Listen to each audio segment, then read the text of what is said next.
జై శ్రీమన్నారాయణ, హరహర మహాదేవ. రండి రండి, అరుణాచలం విశేషాలు మాట్లాడుకుందాం.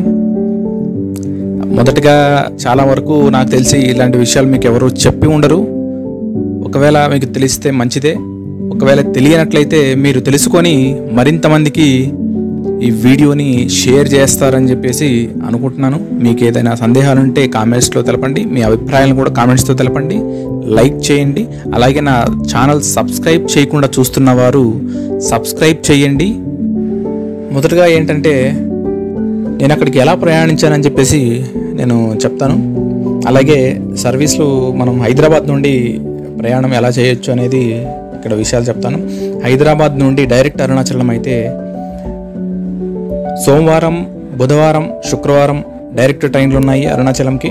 అలాగే హైదరాబాద్ నుంచి కాట్పాడి, అంటే ఒక 90 కిలోమీటర్ల దూరంలో ఉంటుంది కాట్పాడి. హైదరాబాద్ నుంచి కాట్పాడికి ప్రతిరోజు ట్రైన్ ఉంది మన హైదరాబాద్ కాచిగూడ నుంచి. అక్కడ డైరెక్ట్ అరుణాచలం వెళ్ళే వాళ్ళు అయితే డైరెక్ట్ అరుణాచలం ఆ రోజుల్లో బుక్ చేసుకొని వెళ్ళొచ్చు. లేదంటే కాట్పాడి వరకు వెళ్ళి అక్కడి నుండి కాట్పాడిలో దిగగానే మీకు స్టేషన్ బయటికి వస్తానే షేర్ ఆటోలు ఉంటాయి. షేర్ ఆటోల్లో అయితే మీకు 20 రూపాయలు 30 రూపాయలు ఛార్జ్ అంతే తీసుకుంటారు. వాళ్ళు దాదాపు 200, 150, 200 దాకా వాళ్ళు చెప్తారు. కానీ మీరు షేర్ ఆటో తీసుకోండి. కొంచెం స్టేషన్ బయటకు వస్తేనే షేర్ ఆటోలు దొరుకుతాయి బస్ స్టాండ్కి వెళ్ళడానికి, వేలూరు బస్ స్టాండ్కి. అక్కడ మీకు జస్ట్ 20 నుంచి 30 రూపాయలు మాత్రమే. బస్ స్టాండ్కి వస్తేనే అక్కడ నుంచి మీరు అరుణాచలం బస్సులు ఉంటాయి. మీరు అక్కడ స్టాప్ అడిగి అరుణాచలం బస్ ఎక్కితే డైరెక్ట్గా అరుణాచలం బస్ స్టాండ్కి వచ్చేస్తారు. అక్కడ నుంచి మీకు వేలూరు నుంచి కాట్పాడి రైల్వే స్టేషన్ నుంచి ఇక్కడికి రావాలి. వేలూరు బస్ స్టాండ్ అదే ఊర్లోనే బస్ స్టాండ్ని వేలూరు బస్ స్టాండ్గా పిలుస్తారు. అక్కడ నుంచి వస్తానే మీరు బస్ ఎక్కుతానే అరుణాచలంకి జస్ట్ ఎంత మీకు 85 రూపాయలు ఛార్జ్ తీసుకున్నారు. 85 రూపాయలు 90 రూపాయలు అంతే ఛార్జ్, బస్ ఛార్జ్. అరుణాచలం వచ్చేయచ్చు. అరుణాచలం రాగానే మీరు అక్కడ బస్ స్టాండ్ దగ్గరలో కానీ లేకపోతే మీకు తెలిసిన చోట కానీ రూములు తీసుకోవచ్చు. నాకు తెలిసినంత వరకు మాత్రం ఈ రూముల సమాచారం కొంచెం నాకు తెలిసినంత వరకు డీటెయిల్గా చెప్తాను నేను. రూములు మీకు తెలిసిన సత్రాలు, మఠాలు లాంటివి ఏదైనా ఉంటే అక్కడ తీసుకునే ప్రయత్నం చేయండి. ఎందుకంటే సత్రాలు, మఠాలు లాంటివి అయితే చాలా తక్కువ రేటుకి వస్తాయి. ఒక రోజుకి 1000 రూపాయల నుంచి 1500 లోపే ఉంటాయి. 700-800 కూడా ఉండొచ్చు. లేదా కొన్ని చోట్ల ఫ్రీ కూడా ఉంటుందేమో నాకు తెలియదు. నాకు తెలిసి ఇప్పుడు మనకు కుల సత్రాలు ఉంటాయి కదా, రెడ్డి, వైశ్య, కమ్మ, కాపు ఇట్లా సంథింగ్ సత్రాలు ఉంటాయి కదా, వాటిల్లో తీసుకోవడం ఉత్తమం బయట రూముల కంటే. ఎందుకంటే బయట రూముల్లో దాదాపు 2000 వరకు, 2000 నుంచి 3000 డిమాండ్ని బట్టి 12 గంటలకి ఛార్జ్ చేస్తారని చెప్పి తెలిసింది. అదే సత్రాల్లో అయితే 24 గంటల వరకు కూడా మీకు చాలా తక్కువ ధరలోనే దొరుకుతాయి. అలాగే మీరు అక్కడ అరుణాచలం దగ్గర దిగగానే మీకు ఆటో వాళ్ళు మీరు ఎక్కడికి వెళ్ళాలన్నా, గుడి దగ్గరికి వెళ్ళాలంటే గుడి దగ్గర బస్ స్టాండ్ నుంచి గుడి దగ్గరికి వెళ్ళాలన్నా లేదా ఎటు వెళ్ళాలన్నా 100 రూపాయలు ఛార్జ్ చేస్తారు. లోకల్లో తిరగడానికైనా ఎంత దూరమైనా ఎంత దగ్గరైనా 100 రూపాయలు ఛార్జ్ చేస్తారు. మరీ నాకు తెలిసి ఒక 2-3 కిలోమీటర్ల కంటే ఎక్కువ ఉంటే ఇంకా ఎక్కువ అడుగుతారు. 150-200 దాకా ఛార్జ్ తీసుకుంటారు. ఆటో ఛార్జీలు మాత్రం చాలా ఎక్కువ అక్కడ. అలాగే ఫుడ్ కూడా మీరు తీసుకునే సత్రాలలో దొరుకుతుంది, మంచి ఫుడ్ దొరుకుతుంది. లేదంటే బయట హోటల్స్లో అయితే కొంచెం ఫుడ్ బయట తినలేము. నాకు తెలిసి నేను వెళ్ళినప్పుడు అక్కడ ఒక హోటల్ ఉంది. ఆ హోటల్ పేరు చెప్తాను, ఆగండి. ఆ హోటల్ పేరు మనకు అభిరామి హోటల్ అని ఉంటుంది. రాజగోపురం ఎదురు లైన్లో ఉంటుంది. రాజగోపురం బయటకు ఇస్తారు, దాని ఆపోజిట్ రాజగోపురం ఆపోజిట్ లైన్లో కొద్దిగా ముందుకు వెళ్తే రైట్ సైడ్ అభిరామి హోటల్ ఉంది. అక్కడైతే మేము భోజనం చేసాము, చాలా బాగుంది. టిఫిన్ చేసాము, టిఫిన్స్ అన్నీ చాలా బాగున్నాయి. అక్కడ నుంచి మీరు గిరి ప్రదక్షిణకు వెళ్ళాలంటే మాత్రం కొంచెం నడిచేవాళ్ళు నడిచి వెళ్ళొచ్చు. ఉదయం అయితే మీరు ఉదయం 2 గంటలకి ఆ విధంగా చేసుకుంటే 2 నుంచి 3 ఆ టైంలో ఉదయం తెల్లారి 2 గంటలకు 3 గంటలకు ఆ విధంగా మీరు బయలుదేరితే మీరు ఎండబడే టైంకి దర్శనానికి వెళ్ళొచ్చు గుడిలోకి. లేదంటే ఎండలకి అక్కడ నడవడం చాలా కష్టం, విపరీతమైన వేడి ఉంటుంది. అరుణాచలం మొత్తం విపరీతమైన వేడి, విపరీతమైన ఎండలు ఉంటాయి. ఎండాకాలంలో వెళ్ళే వాళ్ళు మాత్రం తగిన జాగ్రత్తలు తీసుకోండి. అలాగే మీరు దారి పొడుగున షాపులు ఉంటాయి, కూల్ డ్రింక్ షాపులు ఉంటాయి. మీకు సోడా లాంటివి దొరుకుతాయి, కూల్ డ్రింక్స్ దొరుకుతాయి. అక్కడక్కడ 1-2 చోట్ల అన్నదానాలు చేస్తుంటారు, అవి కూడా ఉంటాయి. మీరు ఆటోలో వెళ్ళాలనుకుంటే లోకల్ ఆటోలు కూడా మీరు గిరి ప్రదక్షిణ తిప్పుతారు, మొత్తం అన్నీ చూపిస్తారు. వాళ్ళు దాదాపు 800 నుండి 1000 రూపాయల వరకు ఛార్జ్ చేస్తారు. తెలిసిన వాళ్ళు ఉంటే 600 రూపాయలు 500 రూపాయలు కూడా తీసుకుంటారు. లేదంటే 800-1000 రూపాయలు మినిమం ఛార్జ్ అక్కడ గిరి ప్రదక్షిణ కోసం. గిరి ప్రదక్షిణ చేసుకొని తర్వాత దర్శనానికి రావచ్చు. మీరు దర్శనానికి వెళ్ళాలనుకుంటే మాత్రం, త్వరగా దర్శనం అవ్వాలనుకుంటే మాత్రం రాజగోపురం నుంచి వచ్చిన తర్వాత రాజగోపురం నుండి నేరుగా వెళ్లకుండా సౌత్ గేట్ నుంచి మీరు లోపలికి వెళ్ళారంటే త్వరగా దర్శనం దగ్గరికి వెళ్ళిపోవచ్చు, లైన్లోకి వెళ్ళిపోవచ్చు. అదే రాజగోపురం నుండి అయితే చాలా దూరం వెళ్ళాల్సి ఉంటుంది. ఒకవేళ మీరు ఫోటోలు అవి ఏదైనా తీసుకోవాలంటే లోపలికి రాజగోపురం నుండి వెళ్ళి లోపల తీసుకోవచ్చు. అక్కడ ఫోన్ కూడా అలౌ ఉంటుంది, గుడి లోపలికి కూడా ఫోన్ అలౌ ఉంటుంది. కాకపోతే గుడి లోపల గర్భగుడి దగ్గర ఫోన్ వాడకూడదు. ఫోన్ వాడితే వాళ్ళు తీసేసుకొని హుండీలో వేసేస్తారు లేదా ఫైన్ వేస్తారు, ఇలాంటివి ఉంటాయి. ఫోన్ అయితే అలా ఉంది, గుడి లోపలికి తీసుకోవచ్చు. ఎటువంటి కౌంటర్లు పక్కన పెట్టాల్సిన అవసరం అయితే లేదు. అలాగే దర్శనాన్ని విషయానికి వస్తే దర్శనం 50 రూపాయల దర్శనం ఉంటుంది, ఫ్రీ దర్శనం ఉంటుంది. 50 రూపాయల దర్శనం అయితే కొంచెం దగ్గరికి వెళ్ళి చూస్తారు దేవుణ్ణి. ఫ్రీ దర్శనం అయితే కొంచెం వెనక నుండి చూస్తాము. కాకపోతే అది ముందు వెళ్తుందా ఇది ముందు వెళ్తుంటా అంటే ఎంత రష్లో అయినా కూడా రెండూ సమానంగానే ఉంటాయి. నన్ను అడిగితే ఫ్రీ దర్శనమే చాలా స్పీడ్గా అయిపోతుంది. కాకపోతే కొంచెం దూరం నుండి చూస్తాం. 50 రూపాయలది అయితే కొంచెం దగ్గర నుంచి చూస్తాం. 50 రూపాయలకి ఎక్కువ జనాలు ఉంటారు. మీరు శని ఆదివారాల్లో వెళ్ళే వాళ్ళైతే మరి కొంచెం అడ్వాన్స్గా ఏదైనా మీకు తెలిసిన వాళ్ళు ఉంటే అక్కడ రూమ్ బుక్ చేసుకోండి. ఎందుకంటే శని ఆదివారాల్లో రూమ్ దొరకడం కొంచెం కష్టం. ఇంకా పౌర్ణమి వేళల్లో అయితే రూమ్ దొరకడం చాలా కష్టం. కాబట్టి దానికి తగ్గట్టు మీకు అక్కడ డార్మిటరీలు కూడా ఉంటాయి. 200 రూపాయలు 300 రూపాయలు డార్మిటరీలు కూడా దొరుకుతాయి. కాకపోతే మీకు 12 గంటలే ఉండొచ్చు, కొన్ని చోట్ల 24 గంటలు కూడా ఉంటాయి. ఆ విధంగా మీరు వెళ్ళేవాళ్ళు దానికి తగ్గట్టు ఏర్పాట్లు చేసుకొని వెళ్ళొచ్చు.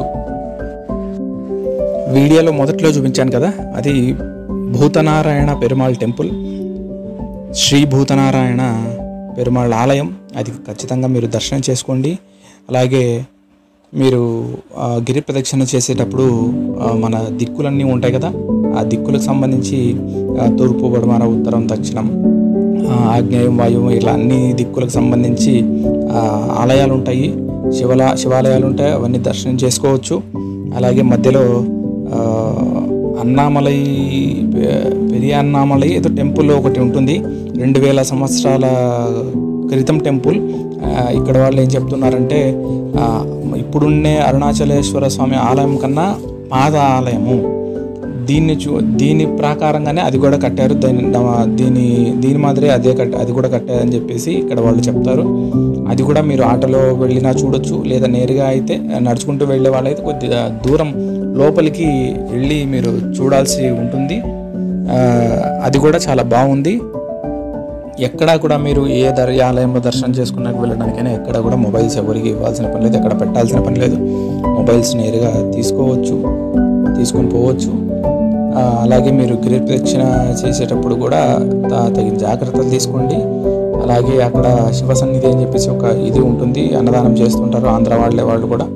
అలాగే మీకు శని ఆదివారాల్లో కంటే మీకు పౌర్ణమి అప్పుడు ఎక్కువ అన్నదానాలు చేస్తారని చెప్పి అక్కడ తెలిసింది. అన్నదానాలు చాలా వరకు అన్నదానాలు ఉంటాయని చెప్పి ఫుడ్కి అయితే ఇబ్బంది పడాల్సిన పని ఏమీ లేదు.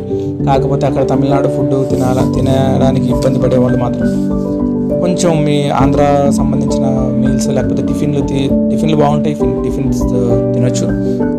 ఇంకా అక్కడ విశేషాలు చెప్పుకోవాల్సి వస్తే దర్శనానికి శని ఆదివారాల్లో 4-5 గంటల సమయం పట్టడానికి అవకాశం ఉంది. 5-6 గంటలు 6-7 గంటలు కూడా పట్టొచ్చు. మిగతా రోజుల్లో అయితే చాలా త్వరగా దర్శనం అయిపోతుంది. 1 గంట లోపే మీరు దర్శనం చేసుకొని రావచ్చు. పౌర్ణమికి వెళ్ళేవాళ్ళు, గిరి ప్రదక్షిణ చేసేవాళ్ళు కూడా చాలామంది లక్షల్లో అక్కడ ఉంటారు. అలాగే ఇక్కడ అన్నిటికంటే బాగా ఫేమస్ మనకు తెలుసు కదా, టోపి అమ్మ.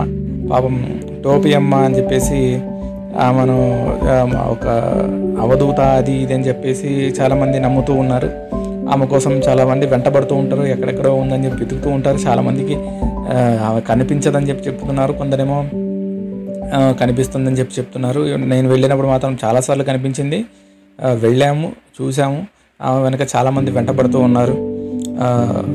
అది ఎందుకో మరి అక్కడ వాళ్ళని అడిగాము, ఎందుకు ఇంత, ఈమెకి ఏమైనా మహిమలు ఉన్నాయా లేకపోతే ఏంటి విషయాలు అక్కడ వాళ్ళని అడిగితే వాళ్ళు చెప్పిన విషయం ఏంటంటే, మీ తెలుగు ప్రవచనకారులు కల్పించిన ప్రచారం తప్ప ఆమె ఒక మామూలు మనిషి, ఏమంటే మతిస్థిమితం సరిగ్గా ఉండక ఆమె అలా తిరుగుతూ ఉంటుంది అంతే. ఎక్కడో ఒక చోట ఆగుతుంది. అక్కడ ఆగిన దగ్గర వాళ్ళు ఎవరో ఒకరు ఏది ఇస్తే అది తింటుంది, అది కూడా తీస్తే తింటుంది, కావాలంటే తింటుంది, లేకపోతే పడేస్తుంది. ప్రతిరోజు మాత్రం ఉదయం ప్రతిరోజు గిరి ప్రదక్షిణ చేస్తుంది. అది ప్రదక్షిణ అంటే ఇప్పుడు మామూలు మనుషుల్లాగా మనలాగా కాదు, అలా నడుచుకుంటూ వెళ్ళిపోతూ ఉంటుంది అనమాట. ఒక చోట ఆగుతూ ఉంటుంది. అది అక్కడ ఎవరి నమ్మకాలు వాళ్ళవి ఏం చెప్పలేం. కానీ రీసెంట్గా ఒక వీడియో చూశాను. టీ తాగి సగం కింద గ్లాస్ పడేస్తే తీసుకొని తీర్థంలాగా తీసుకుంటున్నారు. ఇది చాలా మూఢభక్తిగా నాకు అనిపించింది. ఏదో చూశారు, ఓకే, లేదా మొక్కారు, సరే, మరి ఇది సరైన విషయం కాదనిపించింది నాకు అట్లా చేయడం. అలాగే మీకు అక్కడ ఇలాంటి విషయాలు దాదాపు మీకు అక్కడ ఆలయాల గురించి, ఆలయ విశిష్టత గురించి, అక్కడ శివుడు అగ్నిలింగంగా ఉంటారు. అలాగే ఇలాంటి చాలా విషయాలు. ఇంకా రమణ మహర్షి ఆశ్రమం కూడా ఉంటుంది. అక్కడ టైమింగ్స్ ఉంటాయి. ఆ టైమింగ్స్ కూడా మీకు వీడియోలో మీరు చూడొచ్చు. ఆ టైమింగ్స్ వీడియోలో నేను పెట్టాను. నేను ఏ టైంలో ఉంటుంది, ఏ టైంలో ఉంటుందని చెప్పేసి. అలాగే రమణ మహర్షి ఆశ్రమంలో కూడా చాలా బాగుంటుంది. అక్కడ రమణ మహర్షి ఆశ్రమం దగ్గర చాలామంది ఫారినర్స్ ఉంటారు. చాలామంది ఫారినర్సే ఎక్కువ ఉంటారు రమణ మహర్షి ఆశ్రమంలో. మన అక్కడ నుంచి పైన కొండ మీదకి చూడదగ్గ ప్రదేశాలు ఉన్నాయని చెప్పి ఒక వ్యూ పాయింట్ అనేది ఒకటి, ఇంకా దాని తర్వాత ఒక గుహ అలాంటివి, ఒక టెంపుల్ ఒకటి ఉంటుందని చెప్పి అన్నారు. నేను అక్కడికి వెళ్ళలేదు, ఆ పైకి వెళ్ళలేదు. ఈసారి వెళ్ళినప్పుడు వెళ్దామని చెప్పేసి, ఈసారి వెళ్ళినప్పుడు ఖచ్చితంగా అక్కడ కూడా వీడియో తీసి మీకు అక్కడి వివరాలు కూడా నేను తెలిపే ప్రయత్నం చేస్తాను. ఎందుకంటే నాకు తెలిసిన విషయాలు 10 మందికి తెలిస్తే అందులో ఒకటైనా ఎవరికైనా ఉపయోగపడుతుంది అనే ఒక చిన్న ఆలోచనతో మాత్రమే అక్కడ విషయాలు చెప్తున్నాను. ఎందుకంటే ఆలయాల గురించి, వాటి ప్రాముఖ్యత గురించి, వాటి విశిష్టత గురించి, అక్కడ ఏంటి, ఎలా వెలిసాయి, ఇవన్నీ చాలామంది చెప్తారు. కానీ ప్రయాణ విషయాలు నాకు తెలిసి చాలా తక్కువ మంది చెప్తారు. అంటే ఎక్కడి నుంచి ఎక్కడికి వెళ్ళాలి. ఇప్పుడు ఆంధ్ర నుండి వెళ్ళే వాళ్ళు తిరుపతి మీదుగా వెళ్ళొచ్చు. తిరుపతి నుంచి వేలూరుకు బస్సులో వెళ్ళాలి. అక్కడ నుంచి తిరువన్నామలై బస్సులో వెళ్ళొచ్చు. ఇప్పుడు కడప లాంటి ప్రాంతాల నుంచి తిరుపతికి చేరుకునే ట్రైన్లో అక్కడ నుంచి వేలూరు నుండి వెళ్ళిపోవచ్చు. లేదా కాట్పాడి ట్రైన్స్ కూడా ఉంటాయి. కాట్పాడికి వెళ్ళి 90 కిలోమీటర్లు కాట్పాడి నుంచి అరుణాచలం. అక్కడ నుంచి అయినా కూడా మీరు బస్సులో వెళ్ళొచ్చు. కానీ అక్కడ ఎండలు మాత్రం తీవ్రంగా ఉంటాయి. వేడి చాలా తీవ్రంగా ఉంటుంది. ఎండకు బాగా తిరిగి అలవాటున్న వాళ్ళకి ఇబ్బంది ఏం లేదు. కాకపోతే కొంచెం ఎండకు అలవాటు పడిన వాళ్ళు కొంచెం ఇబ్బంది పడాల్సి ఉంటుంది. అదొకటి. మీరు ఎండాకాలంలో వెళ్ళేటట్టయితే చాలా జాగ్రత్తగా ఉండండి. వాటర్ బాటిల్ మీరు మీ దగ్గర పెట్టుకోండి. అక్కడ కూడా మీకు చాలా షాపులు ఉంటాయి, తీసుకోవచ్చు, ఇబ్బంది ఏం లేదు. అక్కడ ప్రసాదాలు అవి కూడా టెంపుల్లో ఉంటాయి. బయటకు వచ్చిన తర్వాత మీరు మళ్ళీ తిరుగు ప్రయాణానికి అరుణాచలం నుంచి నేరుగా ట్రైన్లు ఉంటే రావచ్చు, లేదా కాట్పాడి వేలూరు నుంచి తిరుపతి వచ్చి అటు నుంచైనా రావచ్చు, లేదా మీరు కాట్పాడి నుండి హైదరాబాద్ ట్రైన్లు కూడా ఉంటాయి. మీకు వెంకటాద్రి ఎక్స్ప్రెస్ ఉంటుంది. అలాగే మీరు ఇతర టైమింగ్స్లో ఇతర ట్రైన్లు ఏమైనా ఉంటే అటు నుంచైనా రావచ్చు. అలాగే అక్కడ మీరు కనుక అరుణాచలం నుండి కాట్పాడి రావాలంటే అక్కడ ట్రైన్స్ కూడా అవైలబుల్ ఉంటాయి. చాలా ట్రైన్లు ఉన్నాయి, చాలా ఫ్రీగా ఉంటాయి ట్రైన్లు. కాట్పాడి వచ్చేయచ్చు. కాట్పాడి నుండి మీరు తిరుపతి లేదా వేరే ఇతర చోటికి ఏదైనా ఎక్కడికైనా ఉంటే చిత్తూరు ఇప్పుడు నేను రావడం అరుణాచలం నుండి కాట్పాడి వచ్చాను. కాట్పాడి నుండి చిత్తూరు వచ్చాను ట్రైన్లోనే. చిత్తూరు నుంచి మీకు ట్రైన్స్ ఉంటాయి, హైదరాబాద్ ట్రైన్స్ ఉంటాయి, లేకపోతే కడప ట్రైన్స్ ఉంటాయి. అలాగే మీరు తిరుపతి నుంచి నెల్లూరు అటు సైడ్ కూడా వెళ్ళిపోవచ్చు. ఇంకా కాట్పాడి నుండి అరుణాచలం నుండి చిత్తూరు ట్రైన్స్ కూడా ఉన్నాయి డైరెక్ట్గా, అటు కూడా మీరు వెళ్ళిపోవచ్చు. ఇంకా ఏదైనా మీకు తెలిసిన విషయాలు అక్కడ ప్రయాణాల గురించి, అక్కడ ఉన్న ఇబ్బందుల గురించి, లేదా అక్కడ ఉన్న సౌకర్యాల గురించి, అక్కడ ఉన్న ఏర్పాట్ల గురించి వాటి గురించి మీకు తెలిసిన విషయాలు, నేను ఈ వీడియోలో చెప్పని విషయాలు ఏదైనా ఉంటే మీరు కామెంట్స్లో తెలియజేయండి. అలాగే మీకు ఏదైనా సందేహాలు ఉంటే నాకు తెలిసిన వరకు నేను కనుక్కొని మీకు రిప్లై ఇచ్చే ప్రయత్నం కూడా చేస్తాను. అక్కడ చెప్పాను కదా, రూమ్ రెంట్స్ చాలా ఎక్కువ ఉంటాయి. బడ్జెట్లో వెళ్ళాలనుకుంటే వాళ్ళు మాత్రం కొంచెం అక్కడ సత్రాలు అవి ఎంక్వైరీ చేసి ఉండొచ్చు. అలాగే మీకు పూర్తిగా 2-3 రోజుల సమయం మీరు కేటాయిస్తే అక్కడ మొత్తం తిరిగి అన్నీ చూసుకొని రావచ్చు. ప్రతి ఒక్కటి ముఖ్యమైన విషయాల గురించి మాట్లాడుకుంటే మనం మొదటగా అక్కడ ఆటోల ఛార్జీలు మీరు బేరమాడి తీసుకోండి, లేకపోతే ఎక్కువ వసూలు చేస్తారు, వాళ్ళు లాగేస్తారు. మన తెలుగు వాళ్ళు అంటే వాళ్ళకి చాలా ఇష్టం, మన దగ్గర నుంచి బాగా లాగేసుకుంటారు వాళ్ళు డబ్బులు.